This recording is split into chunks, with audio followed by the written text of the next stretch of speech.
Hi, Mary. Oops. Oh, I muted myself. Hi. Hello, hello. Hi, Mary. How are ya? Good. How are you? Doing pretty well, thank you. Kind of, the weather here, well, it's starting to get rainy today, but it's been so nice the past couple, like, week and a half. I've really enjoyed it. Yeah. Good. Why can't I hear you guys? We can hear you, Pam. It must be maybe your volume's down. But you can't hear us, so it's not.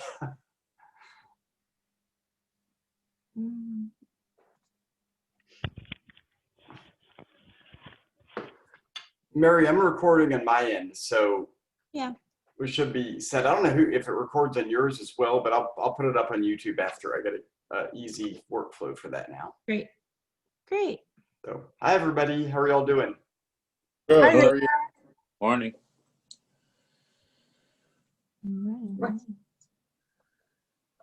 Well, who's got exciting news? I just harvested another 2 pounds of cherry tomatoes. That sounds great. Yeah, they're Could going. be a while, but they're still going, so I'm happy with that. It's good. We abandoned our vegetable garden this year. It was just too much. We couldn't take care of it. So Well, I hadn't had one for about 10 years, so it was a really interesting experiment. We've had lots of tomatoes. I was not as good a gardener as I should have been, but I have to say the row sunflowers at the back have been stellar. well, good.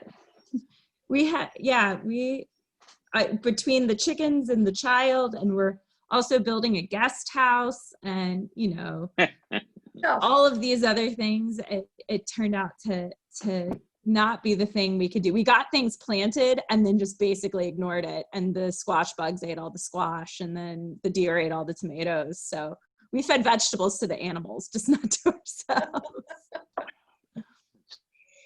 Nice of you. Doing my part. That's how my Buddhist neighbor describes her garden. She says she feeds the wildlife. Nice. Hey, Debbie. Hi. That's an excellent view of Montpelier behind you. Thank you. It's wishful thinking. It's a nice picture. Wishful, not for long, Debbie. You'll be here in less than a month. Looking forward to it. Oh, I am so excited, and it's all I can do to not start packing already. Wow. It is very, I would say it's, despite COVID and all the things, the changes, it still feels like the same old Montpelier. So that's good. There's lots of good people doing lots of good things, and the grounds look good and the mountains look good. And so. Mary, what effect has all the rain in August had on the current dig site? It's from my experience being down in there, which I've been down there quite a bit actually. It hasn't seemed to really affected anything. They bundle up those units so well that it hasn't seemed to really have affected them. But we're also not digging in the same way that we would normally. We're really just digging units during our programs and sort of opening them the week before, finishing them up the week after. So it's not a constant digging of units in the same way. When they're doing the shovel test pits, they're so small, it's so easy to pop the dirt in and out that if it starts to rain, it's not a whole big process to pack it up or pack it in. They're kind of doing the shovel test pits. They can sort of just be out there on their own and sort of a one-man show pretty easily. So I think the harder part, honestly, has been when the weather gets really bad and how that affects people's internet, because so many of us are working from home, and the bad weather, I know, definitely gets my internet at home. So. Yes. One more question. Yeah. How did Ben get the job in Richmond? I don't know. Hmm. Do you want to know how many chilies I put in this? Like a third of the bag. Awesome. So he texted me last week while I was on vacation, but I hadn't had a chance to chat with him yet. So, Mary, I just finally got into audio and I missed the conversation about Ben. Did you say he got a job? no, I just said I didn't know. Oh, He okay. did not, Ben did not get that job. So Oh, didn't he? Oh, too bad. Oh, if anybody knows any jobs in Richmond for technical writers, that kind of thing, he'd love to do that. Mm. okay. I don't know any. He's as Mary can attest to, he is an amazing manual writer. For all our manuals we have in the lab are all Ben's. He's also a really good email ghostwriter. If you ever get an email from me that sounds good, it's because he helped write it. If you ever get one from me that's just like one sentence and like being like, great, sure, whatever, then I wrote it. So Why is he leaving? he's left. Oh, So he is, his last day was earlier this summer. So what, like, I guess June 1st, the switch to the or end of June. When was the End party? of June. End End the of party July. was in July. So it was end of June was his last day, and then we did the party about a month later. It's fun to see people. Mm. Well, I'm excited because we are already on page 2 of people signing in. So this is really, really exciting for me. So we can go ahead and sort of get started. For those of you who I don't know, my name is Mary Furlong Minkoff. I'm the curator of archaeological collections here at Montpelier. So that basically means I run the lab. I'm also help create a lot of the exhibits we have here. But basically, I'm in charge of making sure the over 3 million archaeological artifacts plus soil samples that we have are taken care of. So what we're going to do today is I'm going to chat with you a little bit about small finds. So feel free to ask questions at any time.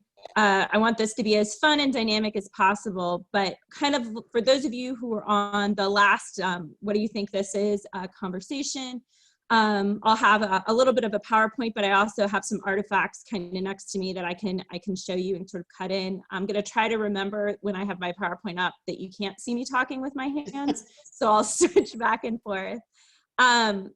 The other things to kind of let you all know is a lot of sort of the backbone of these presentations I'm actually pulling directly from the presentations I give to staff when I train them in how to catalog our artifacts. So you're almost getting like a mini staff training right now. One of the things that we discovered several years back was that how staff had been trained for a long time was sort of just from one staff member down to the next. One staff member would train an intern, and that meant people were doing things a little different because maybe they were learning from different people. So we started instituting these kind of broader, everybody at the same time, even if they've worked here for 5 years, goes through the training just as a refresher before, usually the beginning or fall, sort of beginning of winter. So when everybody moves inside, we're all kind of remembering the same things the same way. And it's really helped with sort of our consistency, but it's also been a really fun learning experience. Small finds in particular include such a wide variety of objects that you have to know a little bit about everything. So it always has to have a kind of a large group when you're talking about them because everybody knows a little bit about something. And that becomes incredibly helpful when you're trying to figure out what these very small objects are. Great. So I am going to share my screen really quickly with you all. Give me just a moment. Mary, while you're doing that, I'll just as a point of if anyone has their sound on and the dogs start barking, I'll mute you. So just to let Mary be able to, so we can hear Mary. And then also we're recording this, and if you're interested in getting the recording, put your name in the your email in the chat notes, and we'll make sure it gets to you. I try to get a list of everybody, but I don't often have everybody's email. And if anybody is not on the mailing list, let me know. We have a newsletter that we send out every month and then do announcements about what the lunch and learns are. So if you're not receiving that and you want to receive it, just put your email in the chat and we can grab that and add you to the list. So thanks, and back to you, Mary. Oh, thank you for taking care of that business, Matt. I appreciate it. It was a perfect transition. So we're going to kind of start again with this idea of, do you know what this is? And to start with this background picture, this is a really fun picture. For those of you who have been to Mere Distinction and have been in the South Yard and you've seen the button rail, what you're seeing right here, it's the same picture duplicated twice. But this was our first attempt of laying out the buttons, not in an exactly straight line, to see how long the case needed to be for displaying those 51 buttons. So that was a really fun activity, and it's always been just kind of one of my favorite pictures of kind of the in progress part of making an exhibit. But I wanted to kind of start about what, this term small finds is a term archaeologists use, but it's not something that's necessarily part of anyone else's vocabulary. In general, small finds can include any material type, meaning bone, stone, metal, glass. So it makes it really hard to, it makes this really hard to kind of know everything about small finds because there's so many different types of objects and materials that are included.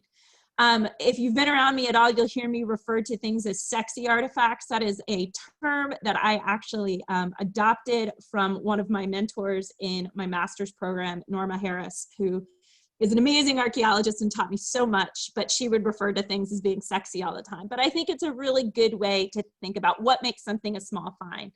Often it's a personal item. Sometimes it has to do with furnishings or dress, sewing, but basically it's anything that makes you go, ooh, that's exciting, that's different. I don't see that every day. There's not hundreds of thousands of them at the site. Maybe there's, 1, 2, 3, 4, 5, half a dozen. But so you'll hear me talk about sexy artifacts all the time. So they're just the ones that get you excited. So small finds include, let's see. There we go. Clothing fasteners. So that includes buttons, hooks and eyes, garter and suspender clips, cufflinks, buckles, items of personal adornment, which can be beads or jewelry, but it can also be kind of personal adornment that you carry, like a parasol part or a hand fan, even a pocket watch or a pocket knife. Sewing items, so your straight pins, your needles, your thimbles, your bobbins, all of those kinds of things.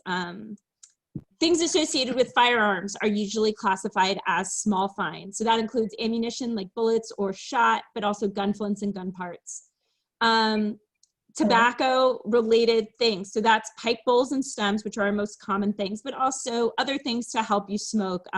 Tampers, which tamp down the tobacco, or tongs to help light your stems. I just also want to say that not every archaeologist's definition of small finds is exactly the same as ours at Montpelier, but these are generally the same. Sometimes people might pull out something like firearms as its own special category. Items of grooming. So your toothbrushes, your hairbrushes, your combs, your handheld mirrors, those kinds of things are associated with small finds. Objects related to commerce, so money, of course, coins, weights, but also Bale seals. Things associated with writing, so slate pencils and writing slates, but also pens, inkwells. Things associated with furniture hardware, so that can be furniture tacks, but drawer pulls, escutcheons, which are kind of decorative bits, or finials. Anything associated with gaming or toys, so doll parts, marbles, game pieces. Musical instruments, some of my favorite stuff. Things we often find are called mouth harps or harmonica pieces. And then any other small decorative or unusual items. Things we throw into this include little bits of non-iron material that we're not exactly sure what it is, but it's a piece of brass or copper, something like that. Gullet stones, which are the little rocks that chickens eat to help for digest, and you can find those stones. So any of these things that don't really fall into a great category, but seem really interesting and unusual, so we kind of lump them in here. Again, so if you have small finds, if you're digging in your backyard, or if you're digging through your grandma's top drawer, or whatever it is, some things that you might need to help you identify is a magnet. Magnet's a good way to know if something's iron or not. A magnifying glass, but of course a jeweler's loupe. Jeweler's loupes are really, really helpful when looking at small finds. And if you've never used a jeweler's loupe before, it can be a little, kind of throw you off a little bit, but once you get used to it, it becomes an incredible tool when you're dealing with these really small objects.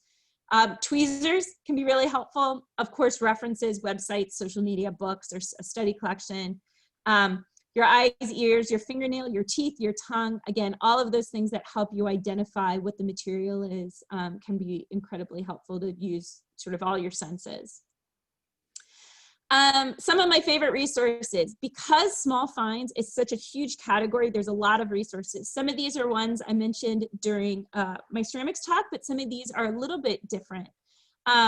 So of course, the Diagnostic Artifacts of Maryland at Jefferson-Patterson State Park has a small find tab that has some really nice examples of some small finds on it, but it doesn't include everything. Another place that is really helpful is the cataloging manuals for DACs. And one of the reasons I find these cataloging manuals really helpful is they have a lot of great illustrations in them, some sort of these black and white illustrations that can help with identifying. Pinterest is one of the places I actually go to quite a bit, particularly for small finds. The link I put up here is for an archaeologist named Sarah Rivers Cofield. This is her Pinterest page. She works at in Jefferson-Patterson State Park at the Mac Lab. And so basically Sarah's job as the archaeological curator there is she is in charge of all of the collections they have from across the state of Maryland. And her specialty is in particular small finds, but little metal things are the things she gets excited about. So she keeps this great Pinterest board that's open to anybody to look at, but she has it organized really well by furniture and clothing. She's also a costume historian, so she has a lot of stuff about clothes that are really helpful. It's great to just spend hours going through her collections on there. Two books that I included are ones I use all the time. This first one, Artifacts of the Spanish Colonies of Florida and the Caribbean, Volume 2, Portable Personal Possessions by Kathy Deegan. This was my Bible when I wrote my master's thesis, where I talked a lot about religious artifacts from the Spanish colonial sites in Panhandle of Florida. But it is really helpful for things like beads, little bits of jewelry.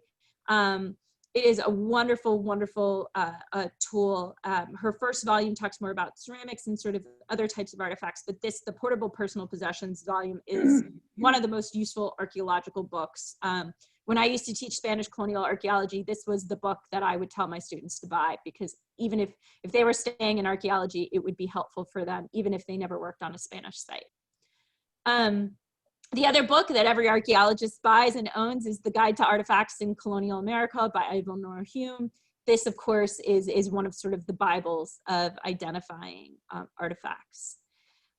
This next, so beads are one of the things people really get into, and so there's the Society for Beads, and the Journal for the Society of Bead Researchers. This particular article I linked to is one that has really great information about identifying beads from this time period. But the Society for Bead Researchers, there's tons of information about beads. Other people I look to a lot for small finds are costume experts and historical reenactors. Historical reenactors can be one of your biggest helpers in doing things particularly relating to clothing. So buttons, beads, fasteners, corset parts, buckles. Reenactors do tons of research on getting their costuming correctly. And so they can be really a big asset in helping identify some of those materials. The other group, metal detectorists. They find buttons all the time. They find ammunition all the time. They know a lot about this stuff. So I can't tell you how many times I find a button, I'll do some research on it, think I know what it is, and then I always double check with Dennis before I go any further of taking public what I think it is. Often I'm right, but he can usually kind of flesh out with a lot of great information because of the kind of research that he's done through his years of metal detecting. The other people that are super helpful are collectors. There are doll collectors, bead collectors, coin collectors, button collectors. All of these small finds, you know, so many of them really get people excited. So reaching out to collectors, looking at the websites they have can really be helpful for identifying this kind of stuff. So often with small finds, when you're on an archaeological site, you might find one doll part. So you don't have an archaeologist that is an expert on dolls. So really reaching out to these networks where people are experts can become incredibly helpful. So let's start with beads. And I know this is a terrible image, but this was an image that has been embedded in my brain from when I first learned how to catalog beads. And it comes from this book, which is really, a book is a sort of a loose term. It's really much more of a pamphlet that includes this poster. And it's from Glass Trade Beads in the Northeast and including Aboriginal Bead Industries by Gary Fogelman. And it was published, oh gosh, maybe 40 years ago, first time around. But it's incredibly helpful, sort of, you can see the timeline across the top, but also all the huge variety of kind of trade beads that you find in, particularly throughout North America. The beads themselves have come out a wide variety. The majority that we find here at Montpelier are glass, but you can also find bone, shell, metal, stone beads, all sorts of really neat kinds of things. Because we normally find glass beads, that's what I'm going to kind of focus on right here. So the manufacture of glass beads happens in two primary ways. So the bead you see at the top here, it's the same bead in two different perspectives, so sort of a front on and in profile view. This is what we would call a wound bead. So for that bead to be created, if you can imagine, a strip of melted glass is wound around a small stick or wire. And that small stick or wire is where the hole is, and the glass gets wound around it. So you'll see going across the bead itself, the lines of the glass being wound around that, the hole. So you're gonna see these swirly marks around the hole and around the side. The other way beads were made really commonly, these glass beads are made, is drawn beads. So basically a long tube of glass is pulled out. So a long tube of glass is stretched out, and then it's broken or cut into smaller beads. For looking at those, you'll see lines running parallel to the hole, where bubbles or lines showing that glass being stretched in that direction. Often these beads are faceted, so kind of created those flat sides as a form of decoration. A lot of your more beautiful beads with the layering of glass and really sort of intricate things are older than a lot of what we would find here at Montpelier. So pretty much what we find kind of falls into these two categories, not having kind of the detailed layered glass that you might see at a 17th century site. And personal adornment, so jewelry and other adornment. These are just some of the examples we have. Of course, the famous carnelian ring, which we can talk about a little bit, but this pocket watch is from one of the Civil War era sites, but actually from an African-American site, sort of an African-American household. A small finger ring made of copper or brass with a little glass paste gem, and then sort of a more modern drop dangly earring that was found in the front yard. So personal adornment, things you can carry. This includes all sorts of things like I mentioned before, parasols. So this right here in sort of the top right is a hand-carved bone top to a parasol, very decorative. We found that excavating in the kitchen in the South Yard. To the bottom left is part of a fan. It's again made of bone, so a handheld fan. And then also from the South Yard, we have that pocket knife, which is bone, on the outside with the iron of the knife still included. That was a really amazing, beautiful piece. This was conserved by the Mac Lab over at Jefferson Patterson State Park. They did a really beautiful job with this one. They actually had to like take it apart to do the conservation and put it back together. There is a whole world of buttons. People love buttons. We're gonna really kind of gloss through buttons, and it's probably still gonna be more detail than you wanna know. But we base how we identify buttons on a 1988 master's thesis called The Structural and Functional Analysis of 18th Century Buttons. This thesis is actually available online to the public for you to look at. So the link is here below. It was from Stephen Hanks when he was at William and Mary. It is a fantastic, fantastic piece of work classifying buttons, giving a guide of how to identify them. And all of these little black and white illustrations that you see come from this thesis. It's an incredibly helpful tool. So if you're into buttons, particularly 18th century buttons, give this a look. So again, you'll see these illustrations and sort of the type ones. All of these types come from his thesis. But basically, they're all breaking down the buttons in how they're manufactured, how they're put together. So listing out specific characteristics. So for a type 1 button, it's one piece that was cast together.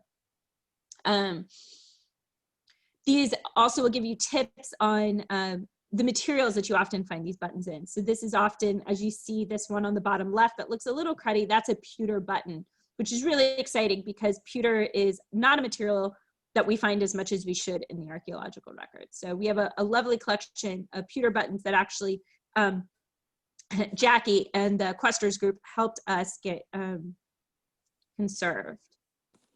Or Maurice and the Questers group, I'm sorry, Jackie. The type 2 buttons are made out of 2 pieces. So instead of the whole button being made at once, the primary part of the button is made, and then sort of the back where the button would attach to the clothing is then made as a second piece, and they are attached together and soldered into one whole piece.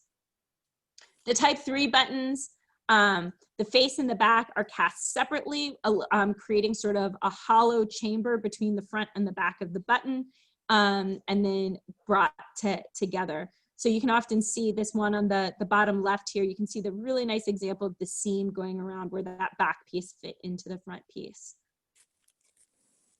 So type 4, very similar to type 3, but it has holes in the back of it that allow air to escape when they're made. This isn't one we find a whole lot around here, but we do have some examples. So for our type 5 buttons, the front is sort of crimped over the side. So often the back could be a different material than what's on the front. This is really common for a lot of different small finds to have these combination of different materials, either different types of metals together or wood or bone combined with metals. For type 6, just in case any of you guys are wondering, if you see these numbers in parentheses, 901, that's our numeric code for what that button is. So as a quick reference for our crew when they're cataloging things, putting stuff into the database. 901 stands in for type 6 brass button. So these are brass discs. They have what's called an alpha shank. They're easily confused with type 2, but it is kind of just stamped from one brass sheet, and they have to be brass as opposed to type 2. Type 7 and 8, we sort of group together. These, if you've been following us on Instagram, are like our cufflinks where you have, that have been sort of making headway on our social media lately, where you have a glass paste gem and then a metal backing.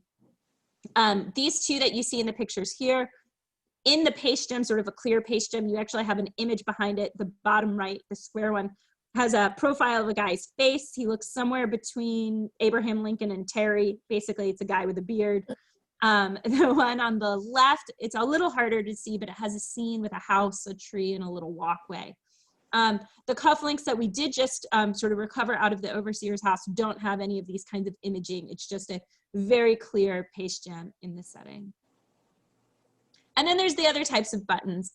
Primarily, these are the ones that we see a lot that are made out of bone. But one of the things that I think is really interesting about these is you'll hear people refer to a button like the one you see in this picture as a 4-hole button, but we all see 5 holes.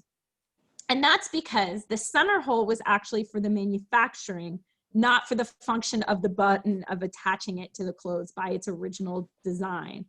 So if you see a button with 5 holes and an archaeologist is referring to it as a 4-hole, it's not that we don't know how to count. It's because we're talking about the holes as their functional purpose rather than their association with the manufacture process, which I think is kind of just sort of an interesting quirk. Other kind of fasteners that we have, of course, are things like a hook and eye, a rivet, a grommet, like you see here, snaps, those kinds of things. And again, those are all associated with different time periods. So the kind of grommets that you might find on blue jeans obviously are going to come out later, kind of more in the 20th century. Buckles, I think, are really fun. There's a lot we can tell about buckles based off their size and their material. Now, particularly for small finds, what we're talking about are buckles associated with things people are wearing. But of course, buckles can be associated with horse harnesses and utilitarian things. You also can have buckles associated with bags. So knee buckles, which I think are really fun, are one type that we find, and their job is to hold up stockings. So the one on the bottom left here, these illustrations here, these bottom 3 illustrations come from the DAX buckle catalog guide. So like I said, it's a great resource for these wonderful black and white illustrations. So these knee buckles, they hold your stockings up, and they're quite small. Shoe buckles, the big picture, the top center, that is a shoe buckle. And you can see how it's sort of arched or curved to fit over the bridge of your foot. So that's a really good indication that you have a shoe buckle. A stock buckle, which is what's in the center drawing at the bottom, is that holds a cloth around your neck, and then that cloth is buckled in the back. And this is primarily for men. So it's holding somewhere between sort of like a neckerchief kind of look and a dicky over around their neck. These stock buckles are meant to be seen, so they're often quite elaborately decorated. So the one that you see illustrated there is very similar to one that we have in our collection, almost exactly. It's a pretty simple one. It's made of brass and just kind of has that decorative shapes on it, but it's not uncommon to have stock buckles that have paste gems or other kind of really fancy adornment on them. The other types of buckles, of course, we find are belt buckles, hat buckles, garter buckles, which are some of my favorites, suspender buckles. I'm going to stop sharing real quick and show you an example of, let's see if I can hold this up. This is a garter buckle. It's broken into pieces. This is sort of a fun thing. Originally, it had been identified as part of a suspender, but after we reanalyzed it, that garter buckle, which is from Gilmore Cabin, we were able to figure out it was a garter buckle, which totally changes who we think would have worn it, a suspender versus a garter, which I think is really interesting. I see Susan's question is that the stock buckle that we actually found is from the field quarters.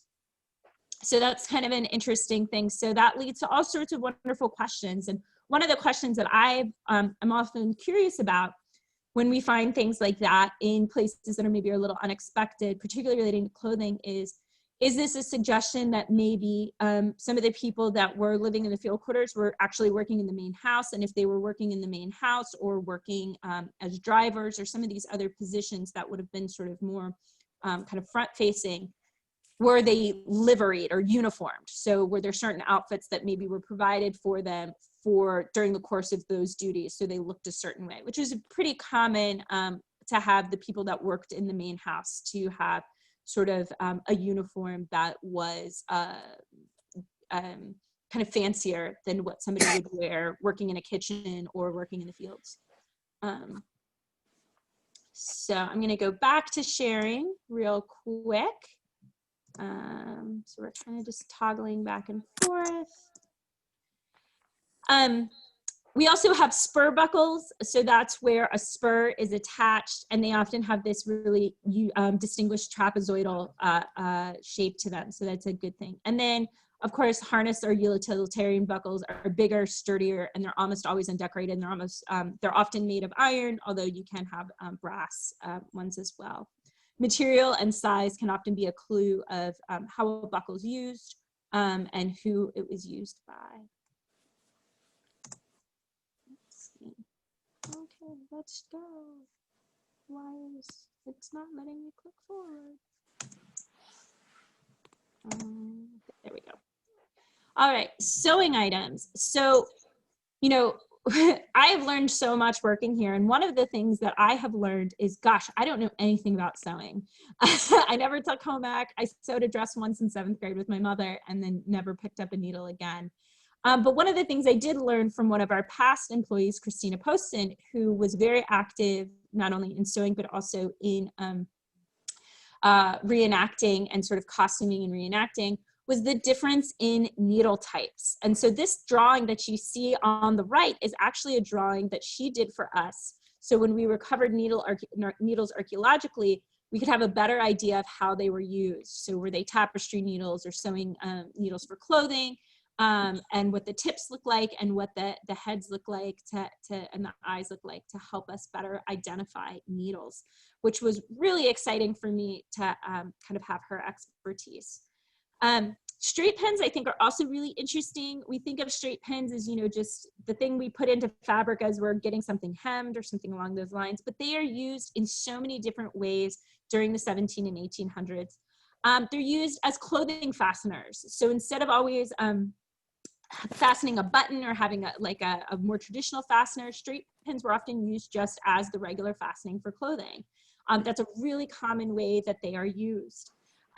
They're also used as fasteners for things like pieces of paper. A stack of paper you would often attach with a straight pin. You don't have the stapler invented yet or the paper clip. So using straight pins as a fastener for clothing, but also for a fastening for paper, is really common because you can kind of poke them through and bend them in a way that's really helpful. We identify straight pins by how they're made. Again, whether their head is stamped or wound, you can sort of see the differences here. And then we use that typology to tell the difference. Bobbins was another thing that I learned about after coming here. Again, my lack of textile experience was not limited to my inability to sew, but also I've never been able to do things like make lace. So when we started finding bobbins, I kept thinking of bobbins like on a sewing machine, which we have certainly found. But the kinds of bobbins that we're really talking about are like the wooden one you see here on the left. And it's used for lace making. So this is the photograph in this, the big photograph is a modern picture of lace making. But I love this picture because it really shows you a lot about what we find in the archaeological record. So of course the bone bobbin, which really serves as a weight to keep the lace taut, but also the beads on the end of the bobbin. So you can see each one of these bobbins has a different sort of set of beads in different colors, shapes. And this was really common because there's so many different bobbins, and it's a good way to keep track as you're doing this sort of intricate work of which piece to move when and which string it is connected to. So often where we find bobbins, we do find a lot of these larger beads. So it's a wonderful reminder about the multi-use of beads, not just only for jewelry or clothing, but for a decorative thing like attaching to the end of a bobbin to keep track of it when you are doing lace making. And then of course, you see the hundreds and hundreds of straight pins here that are used in this lace making process. So when we find a bobbin and then we find all of these other things like the straight pins, like the beads in a context, it really paints out this wider picture of how these objects can all be used together. So this image and some of the other images like this was really helpful for me to help understand how these objects could be used together, and sort of to think outside of the box of what I traditionally think of the use of a bead or a straight pin. Other sewing items, again, are thimbles. So we mostly find brass thimbles, but we do have a few silver thimbles. Thimbles come in a variety of different materials and sometimes come in combined materials.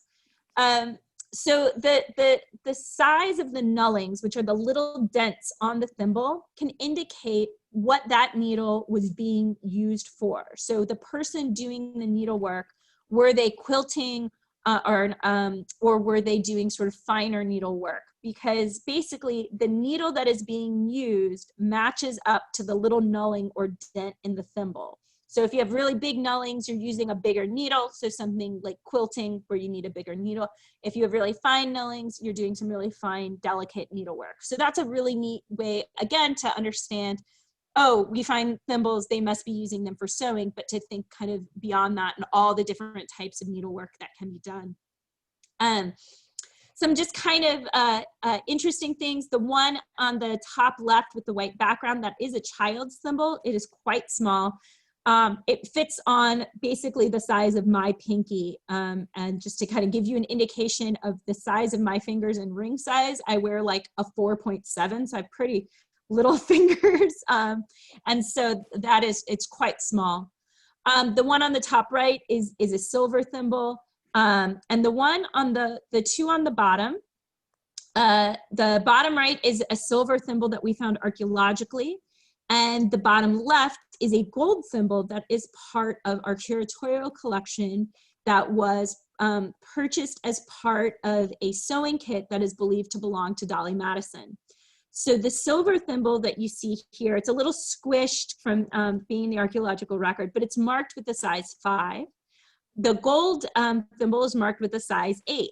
So that's really interesting because what it tells us is that these are different sizes-ish.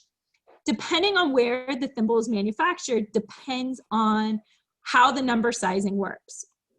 So American sizes, maybe this is my personal bias, but they seem to make the most sense. They go smallest to largest. So if something's a size 1, it's the smallest thimble, all the way up to a 14 is the largest. Well, English sizes work in the reverse. So the large sizes have the smallest numbers and the smallest sizes have the largest numbers. But it's not completely off because both these symbols sort of fall into whether they're English sized or American sized in this sort of medium to small range. The hard part is because that silver thimble is squished, we can't really get an exact diameter on it as we can with the gold one, but it's really neat to see them next to each other.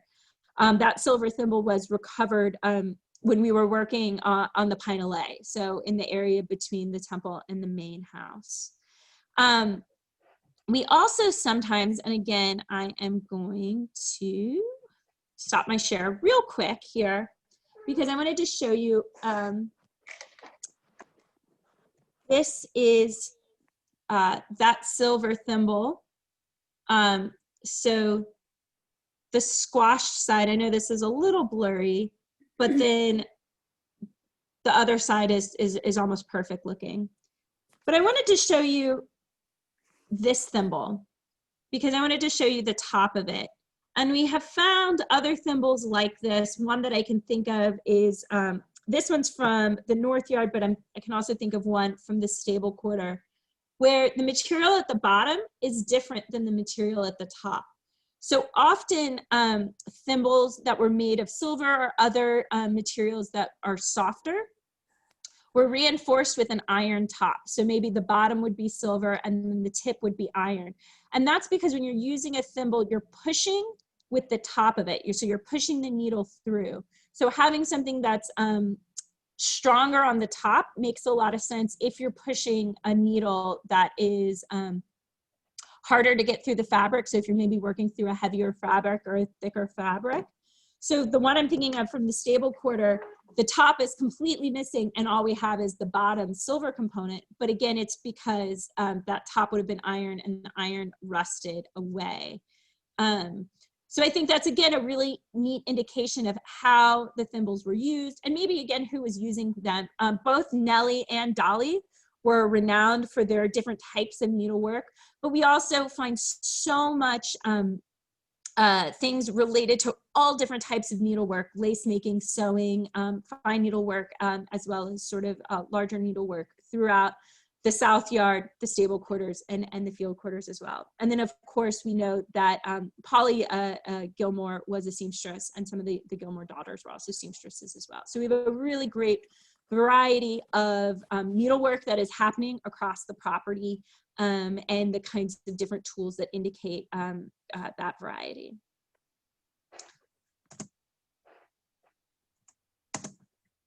Come on.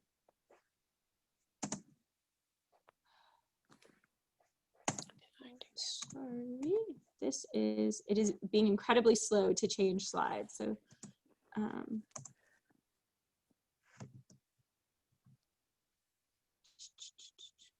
just go that way. Tobacco and smoking, some sort of fun stuff. Most often we think of pipes, but there's all sorts of other artifacts that come along with smoking. Again, I wanted to point out something in our curatorial collection that we don't have in our archaeological collection, but on the bottom left here, that is Dolly's snuff box. So as far as we know, James Madison did not smoke, Dolly did not smoke, but she did use snuff, and this is her snuff box that is part of our collection. And the little link I have here goes to the main Montpelier website, where there's a piece about Dolly Madison, and it has these pictures of her snuff box and sort of talks about this. Using snuff would have been very fashionable for a woman of her status at this time. So it's just a really beautiful piece. These pictures on the right are all images of what's called a smoker's companion. We haven't found, as far as I know, any smoker's companions here, but just kind of a really cool tool. It's sort of the Swiss Army knife of smoking. It helps you light your pipes, also tamp down the tobacco in it. But there are also, you can find tampers, tongs, what are called ember tongs or pipe tongs or tongues. And this was something because, again, as someone who doesn't smoke a pipe, I hadn't thought a lot about lighting one until really having to do the research. And they don't have lighters. Lighters aren't invented yet. So what these tongs would be used for is to take an already lit ember from a fire and place it in the pipe to transfer, to light it in that way. So kind of reminds me of if you have ever been to used a hookah or smoked a hookah, where they use those tongs to put an already lit hot coal on the hookah. A sort of similar idea, but just with a small ember into the pipe, which I think is kind of a really neat thing to think about, how even something as simple as lighting a pipe was very different in the past. So more about pipes. The most often common pipes that we find here, of course, are these white kaolin clay pipes, like the one that you see in the center, which is our Liberty pipe. But we do find some other types of pipes. There are native-made pipes. There are Kelowna-ware pipes. We find pipes made of terracotta or redware, all different types of pipes.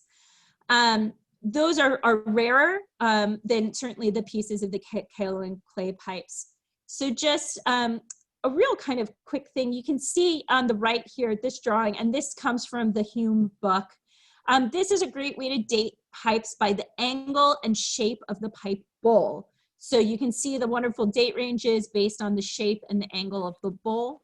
But another way to date pipes is, of course, by the size of the hole of the bore in the stem. So generally speaking, there's these date ranges that can be associated with the hole in the pipe stem that you see below. And if you're looking for something fun to do, you can always go to the link I have below, which goes to a website, the National Park Service's website, where they have a little activity of how to practice dating pipe stems. So it's something I've often used with students, both at the college and K-12 level, because it's really fun. It's basically, you take a bunch of measurements and you do the averages. But I did want to kind of show you, again, sort of toggling back and forth. So this is, was a gift from one of our volunteers, Karen Hayden. This is, you could get this at Colonial Williamsburg. It's a recreation of what a pipe looks like, but it gives you an idea of how much pipe there is to break, and one of the reasons why we find so many parts of the stem. But you can see sort of the bore hole, and this is a very simple one. Often on pipe stems, you'll have an imprint of where or who made it. These pipes are going to be made primarily in England, but in Ireland as well, and Scotland. What we find looks a whole lot more like this. This has a little bit of the bowl and then of course the stem with it. And if I was going to take its measurement, I would use this guy. So we've just bought drill bits, and we have drilled them in and glued them into a block of wood and written on them what the measurements are. And we would always start with the smallest drill bit, placing the pipe stem on, because you always want to go small to large, because you don't want to start making the borehole bigger than what it originally was. And then we would slowly kind of move it along until, so it easily goes on that first one, which is 3/64, but as I go to the next one, 4/64, it's a pretty snug fit. So I would record that. To do a proper site dating by using pipe stems as your primary dating tool, you need a whole lot of pipe stems, in the dozens to hundreds of pipe stems. But it gives us a really good sort of secondary resource against ceramics and other kind of nails in particular, are other dating tools to give us, again, a date range for understanding the age of our sites. And then again, here's an example of a kaolin clay pipe bowl, this one that we have glued together because it was found in multiple parts. One of the other things I did want to show you was how different a locally made pipe could look. So look at how big and fat this bowl is. So this probably would have had a reed kind of stem that fit inside of here rather than continuing on as a clay stem, because you can see it's just a nice clean finish and it's a big fat hole. So it's broken on this side. You can see it was used, but it's a different color clay. It's not that bright white. It feels a little cruder, obviously handmade rather than sort of mass produced like the kaolin clay pipes, and then allows for a reed to go in to be smoked out of. So it's a kind of a really good example of a different type of pipe that we find here. And that one was from the stable quarter, Granny Millie's cabin. So I'll go back to our pipes.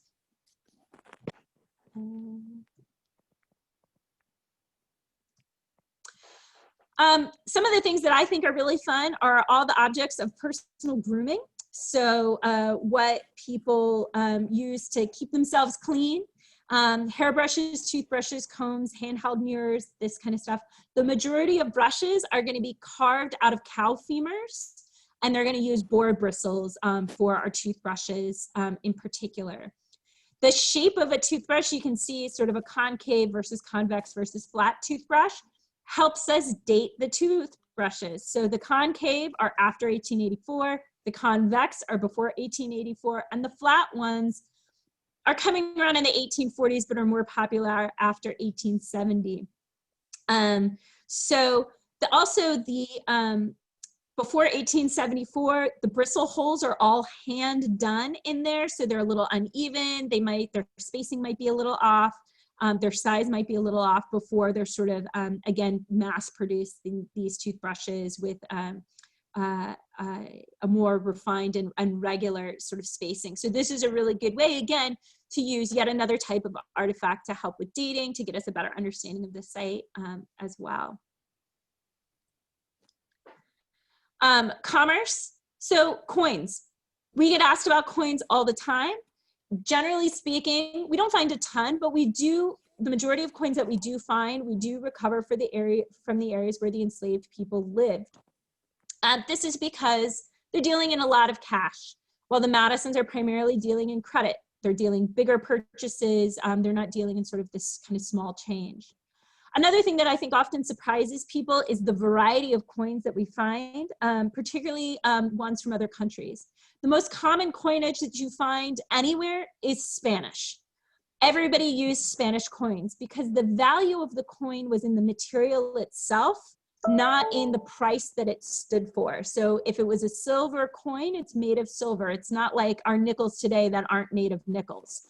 So that's why when you can find coins, you can find actually just little pieces of coins where the coin itself has been cut into eighths or in half to make change. That's a pretty common thing. So we find these Spanish reals.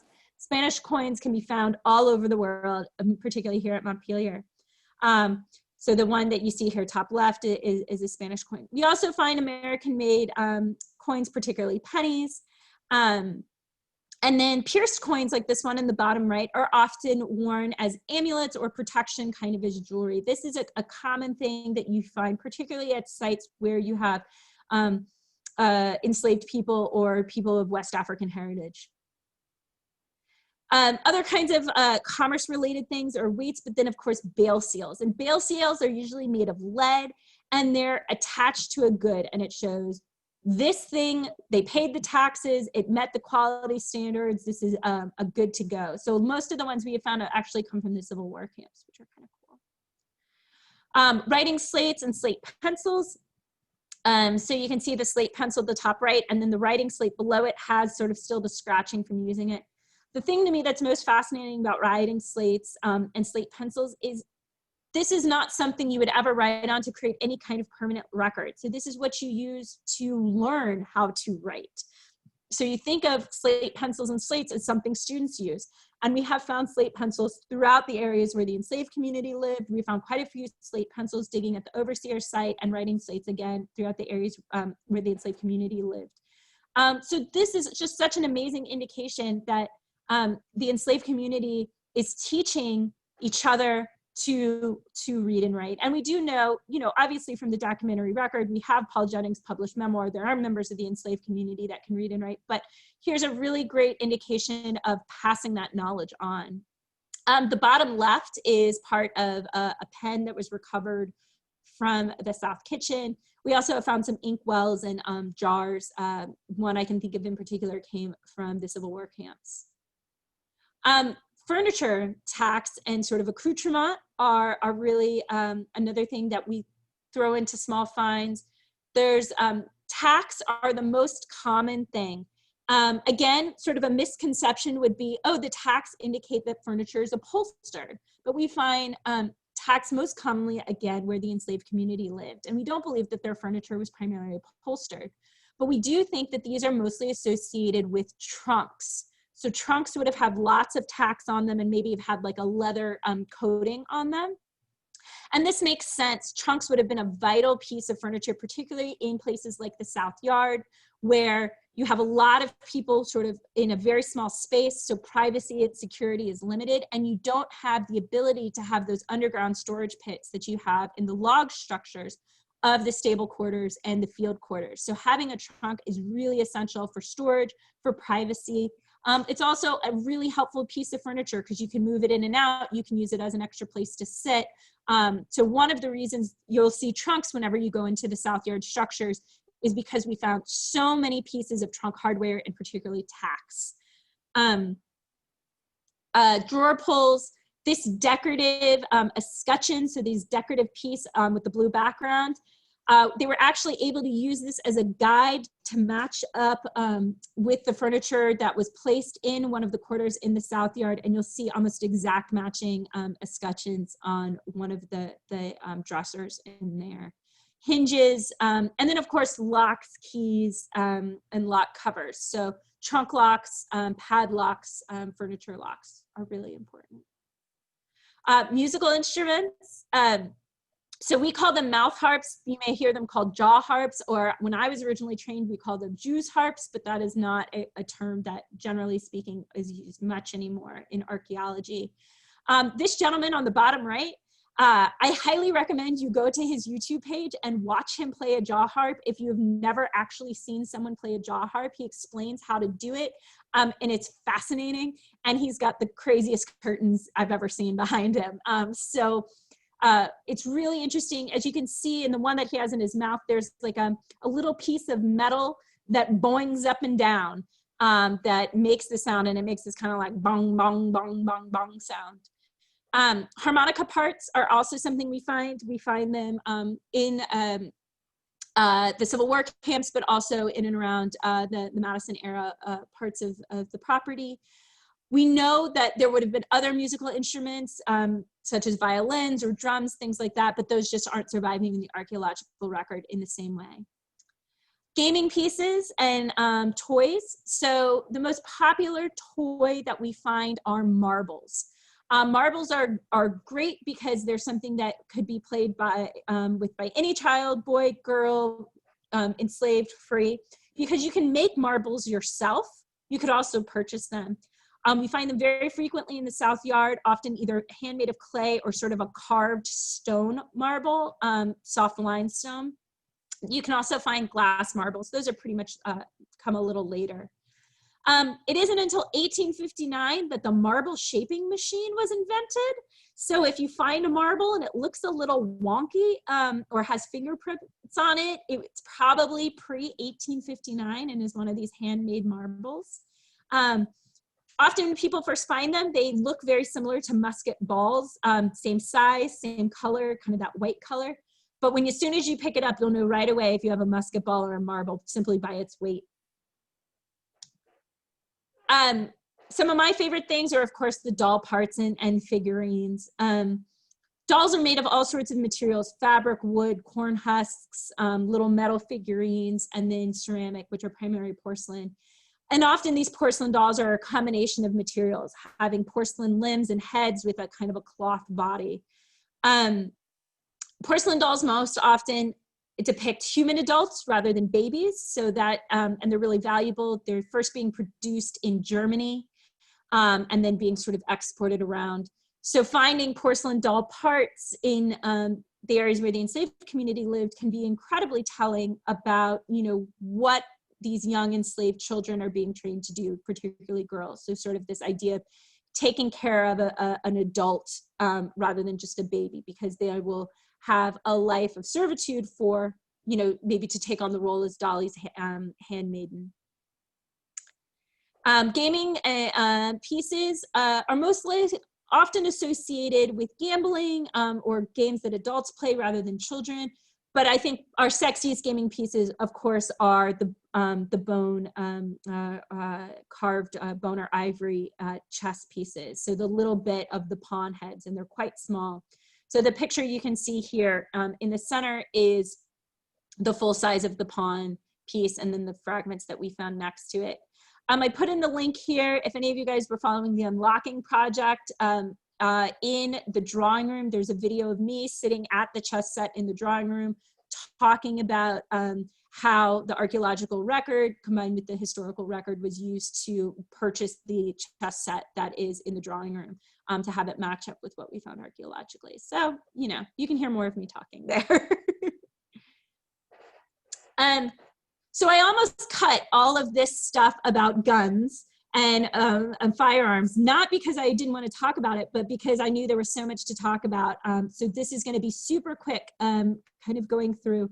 And I'm thinking that maybe in a couple months, we'll do one of these, do you know what this is, about Civil War artifacts? And we can really get into the details of some of this stuff.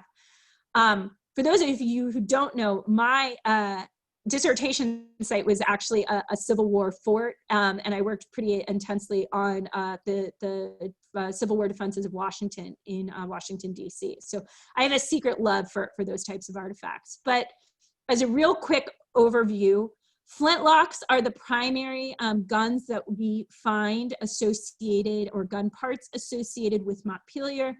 Mostly what we find are the flints themselves, which you can see examples of different colors flints up at the top, where the flint hits the frizzen, creates a spark. That spark lands in a pan full of gunpowder, which then fires the musket. It is a hard way to fire a gun in that if it gets wet, the powder gets wet, it can be really difficult. You have to make sure your flint is sharp, but it's quite fun to fire a flintlock if you've never done it before. I also used to work as a colonial interpreter, first-person interpreter, so got to do a lot of firing of flintlocks. The other type of sort of setup for firearms that we find are ones that use percussion caps. So this is a little bit of a more effective way. So these are introduced in the 1820s. they predate cartridges that have rim or center fire, where a cartridge full of black powder is attached to your projectile. But they are a good step away from that flintlock where you just have an open pan with powder. So you have these little cartridges or these little percussion caps you see at the top. And when we find them, they have been fired. So they look like little cupcake tins. And they get fired, and when the hammer hits them, it pokes the little percussion cap down onto the nipple. They're faster, they're easier to reload, and the primer ignites the powder and shoots out the projectile.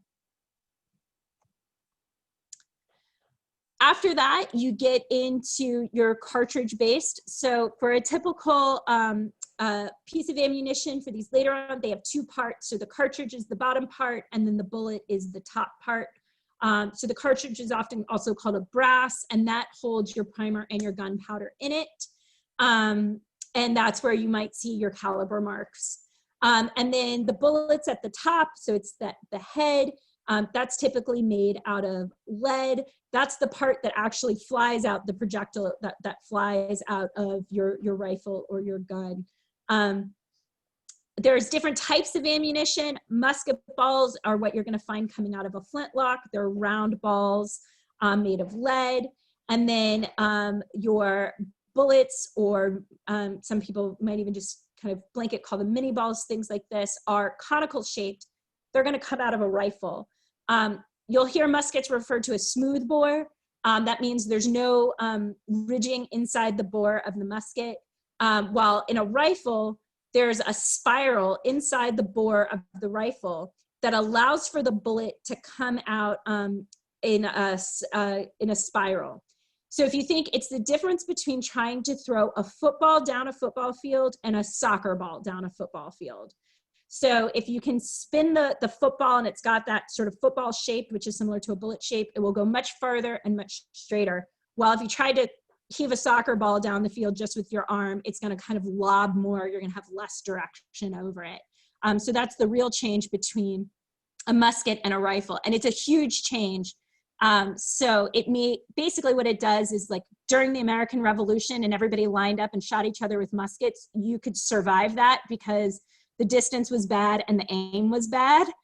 The Civil War, they still have the same old strategy of let's all line up and shoot at each other, but now they have rifles. So the aim is much better and the distance in which you can shoot someone is much farther. So the massive increase in casualties, those types of things go up quite a bit in the Civil War. So over that time span.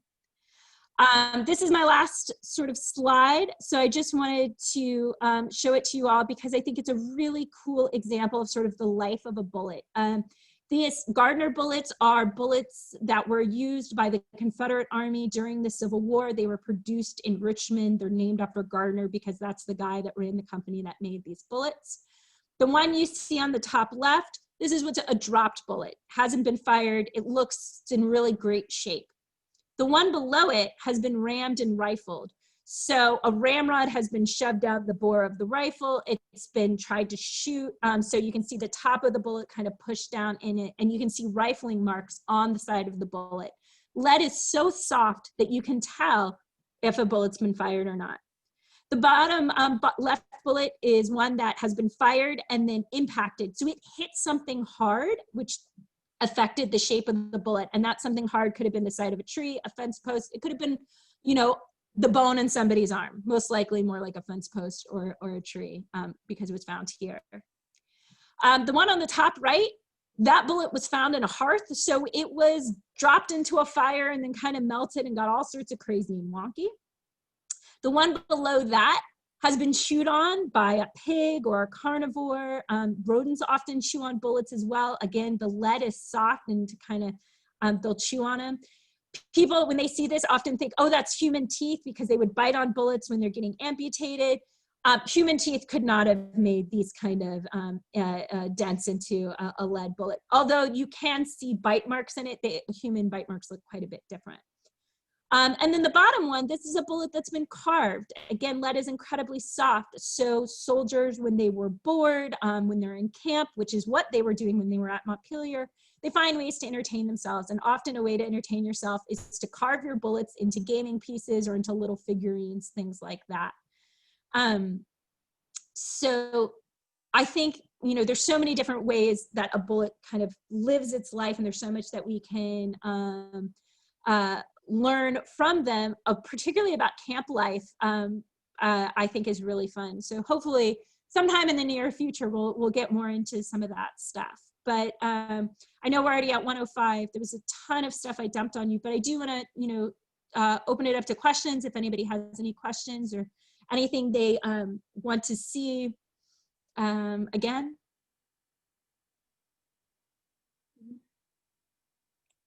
It was a wonderful presentation. Thank you so much. Oh, thanks, Pat. Thanks. Well, I would say small finds, like I said, so big, such a cool category. We really just scratched the surface on so many of this stuff. I could do an hour-long talk on any one of these individual categories. So if there's something that you're super into, that you want to know more about, email us at dig, email me privately. We could get together. You know, if we want to talk about buttons, we can bring Dennis in. You know so much about buttons. If there's anything else, I can also reach out to some of my friends that are experts in certain things. You know, please let us know if there's something else you want to hear more about and kind of do a deep dive with.